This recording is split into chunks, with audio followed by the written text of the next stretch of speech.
Então, falar de uma cristologia pascal é falar daquilo que o encontro com a pessoa do ressuscitado, daquilo que então ele realiza com gestos e com palavras, não só antes na sua vida pública, mas também depois, enquanto ressuscitado, o quanto aquilo produz algo naquele que celebra um encontro. Por isso nós vamos perceber nos discípulos de Emaús esse sinal de vida. Quando estão indo tristes e abatidos, e depois o quanto voltam felizes, alegres, porque puderam então reconhecer o Senhor.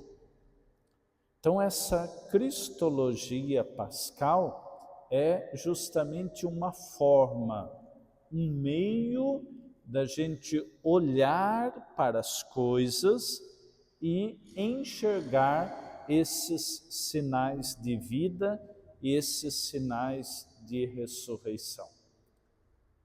Lá no tempo da teologia, quando eu estava na faculdade, o professor de Bíblia falava muito disso, da gente colocar os óculos e fazer uma leitura pós-pascal. Ou seja, eu preciso entender aquele acontecimento não apenas com os dados históricos, com as narrativas do que aconteceu, mas a gente deveria, acima de tudo, enxergar aquilo a partir da Páscoa ou a partir da ressurreição. Então aqui está um elemento importante. Tantas coisas na nossa vida, a gente aprender a pôr os óculos da Páscoa, a pôr este olhar pascal sobre as coisas e sobre as situações. E este é o primeiro convite, então, que os discípulos de Emaús vão nos fazer, de perceber, então, como que este Cristo ressuscitado, ele caminha, como que ele explica cada uma daquelas coisas, daquelas situações. E principalmente quando no gesto principal de partir o pão, não era simplesmente quebrar um pedaço de pão, como se fosse simplesmente repartir algo. Mas a experiência da cristologia pascal é perceber que na palavra, no próprio caminhar, naquilo que ele vai explicando e no próprio gesto da fração do pão, há algo que se comunica, ou seja, a vida. Então aquela palavra não era só palavra dita e escutada, mas era uma palavra com característica pascais. O gesto de caminhar não era apenas uma companhia física, mas o gesto de caminhar era um gesto de vida nova. Então esse primeiro elemento é muito importante para a nossa vida. Como nós enxergamos tantas coisas e tantas situações com essa característica, com os olhos, com os óculos pascais. O segundo elemento que aparece no texto do Evangelho de hoje é aquilo que nós chamamos do que brota da Escritura e daquilo que, a partir da Escritura, se caracteriza com elementos da sua messianidade. Ou seja, a palavra proclamada, aquela palavra resgatada por Jesus no caminho de Emaús, não era, como dizia, simplesmente algo que teria que se escutar, Mas naquela palavra resgatada desde Moisés e passando pelos profetas, havia um elemento importante: a percepção na realidade do Antigo Testamento da espera de um grande Messias, ou seja, da espera de um grande enviado por Deus que pudesse então cumprir toda a promessa da salvação. Então, quando Jesus vai lá, a partir de Moisés, resgata a realidade do Antigo Testamento, ele quer fazer este anúncio de que tudo aquilo que era promessa no Antigo Testamento, agora então se torna realidade, a partir da sua vida pública, mas atinge também o seu ápice com a experiência ou com a situação, a realidade da sua paixão, morte e ressurreição. Então, Jesus convida os discípulos a aquecer o coração pela experiência da promessa e enxergar a concretização dessa promessa naquela condição de ressuscitado. Ou seja, a sua messianidade, a sua condição de enviado pelo Senhor se realiza então nesta unidade entre o Antigo e o Novo Testamento. Mas, como dizia, esta leitura agora é uma leitura principalmente a partir dos sinais de vida ou dos sinais daquilo que chamamos então sinais pascais. O terceiro elemento que aparece na leitura do Evangelho de hoje é aquilo que nós poderíamos chamar da teologia do reconhecimento. Ou seja, o reconhecimento de Jesus se dá no gesto eucarístico. Ou seja, ele toma, ele abençoa, ele vai partir e vai entregar, vai dar àqueles com aquele sinal desta fração do pão. E por isso, queridos, quando a gente celebra uma espiritualidade eucarística, nós devemos entender que o primeiro e fundamental gesto da Eucaristia é um gesto de doação. Ele toma do seu corpo e oferece, doa o seu corpo. Ele toma do seu sangue e entrega este sangue, ou seja, ele doa. Então, nós vamos conseguir perceber que nós estamos desenvolvendo uma espiritualidade eucarística não apenas pela quantidade de vezes que a gente comunga. Isso é importante, é fundamental, mas é importante que, diante desta quantidade ou dessa experiência de uma missa diária, de uma missa dominical, o quanto tudo isso se torna em gestos, se transformam em gestos de doação na nossa vida. Porque o ponto de partida desta experiência do reconhecimento está nesse gesto de doação. Tomai todos e comei, tomai todos e bebei, isto é o meu corpo, o meu sangue que eu dou, que eu entrego para vocês. Então, este gesto de doação. Isso então vai se tornar para nós uma força sacramental, ou seja, um sinal forte, carregado no sentido de significados de uma espiritualidade que vai ajudar-nos cada vez mais a reconhecer esta presença de Jesus.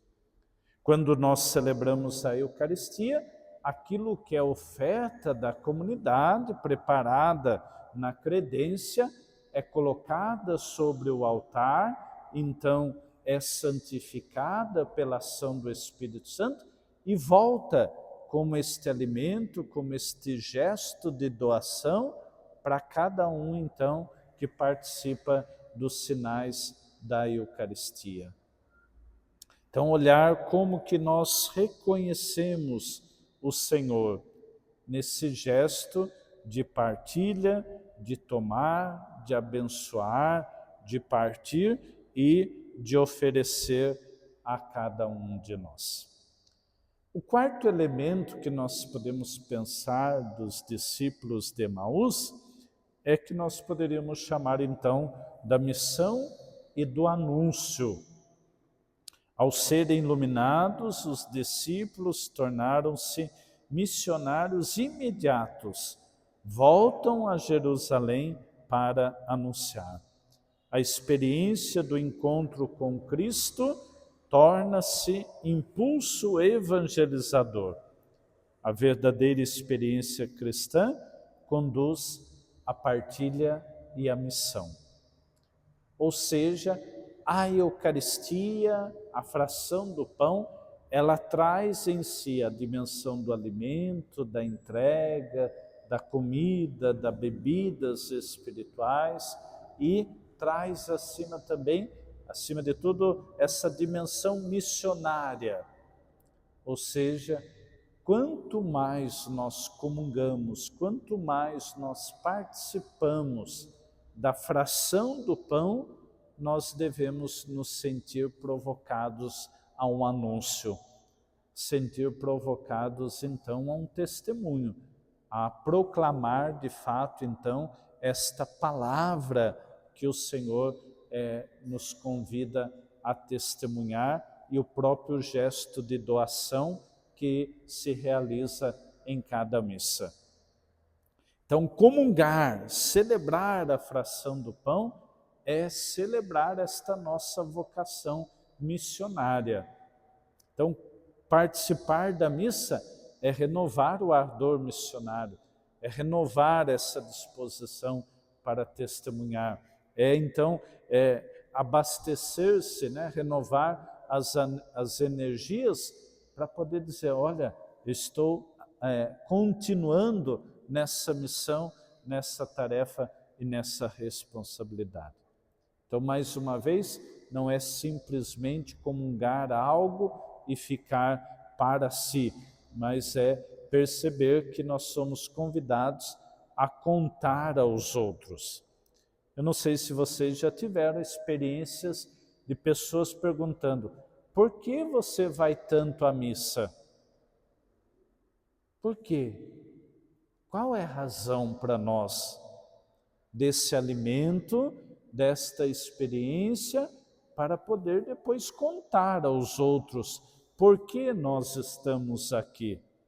Este é um anúncio, esta é a missão que a Eucaristia vai despertar em cada um de nós. Depois, o último elemento desses 5 é justamente a dimensão do afeto e da espiritualidade. Ardia-lhes o coração, enquanto Jesus lhes explicava as Escrituras. A experiência cristã não é apenas um assento intelectual, é experiência do coração, é emoção, é conversão interior e o ardor. A catequese e a pregação devem alimentar tanto a mente quanto o coração. Ou seja, nós vamos celebrar uma dimensão espiritual, nós vamos celebrar uma dimensão intelectual de tudo isso, de conhecimento, de experiência de Deus, mas acima de tudo nós vamos celebrar esse gesto de proximidade. Fica conosco, Senhor.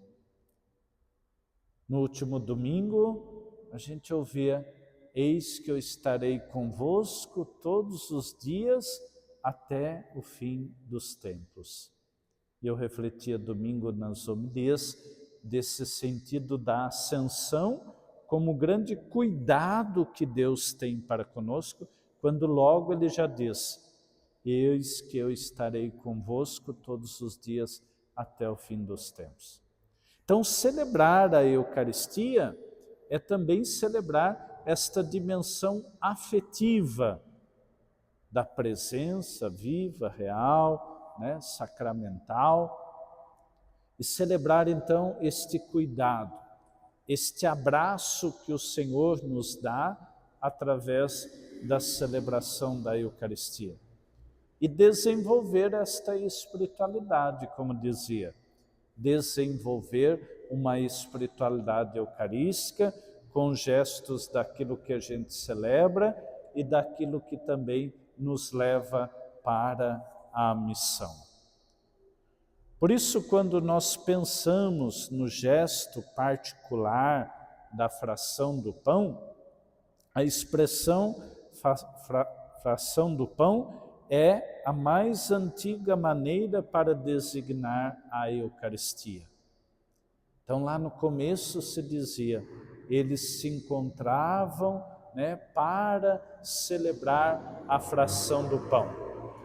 Esse gesto era precedido justamente pela experiência da escuta da palavra. Então, essa palavra que vai nos conduzir aos sinais sacramentais que temos na mesa da Eucaristia. Então, o primeiro nome que nós temos da Santa Missa é justamente fração do pão. Depois podem percorrer o catecismo da nossa igreja e vão perceber que outros nomes vão sendo dados. Por exemplo, a própria experiência de memorial, memorial de sacrifício, de ação de graças, até chegarmos então à dimensão ou à expressão da Santa Missa. Então, queridos, esse primeiro sinal significa não só partir alguma coisa, mas celebrar esta fé e esta força da ressurreição.